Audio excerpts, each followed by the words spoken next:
নমস্কাৰ, আপোনালোক পুনৰবাৰ স্বাগতম জনাইছোঁ। আজি আমি আলোচনা কৰিম আহিবলগীয়া পূৰ্ণিমা তিথিৰ সঠিক সময়ৰ বিষয়ে।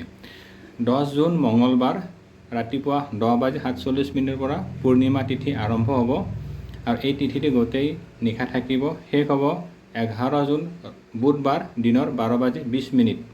এই সময়খিনিত আমাৰ জেঠ মাহৰ পূৰ্ণিমা তিথি থাকিব। এই পূৰ্ণিমা তিথিৰ ভিতৰত আমি ভগৱান বিষ্ণু লক্ষ্মীক যদি প্ৰাৰ্থনা কৰোঁ তেতিয়াহ'লে আমাৰ বিশেষ শুভফল লাভ হ'ব। লগতে বিষ্ণুৰ বা লক্ষ্মীৰ সহস্ৰনাম পাঠ কৰিব লাগিব।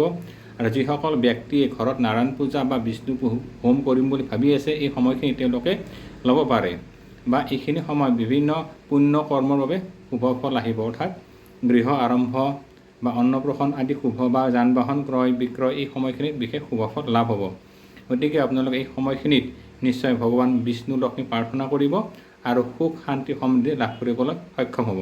আজিলৈ ইমানে। ধন্যবাদ। ওম নমঃ শিৱায়।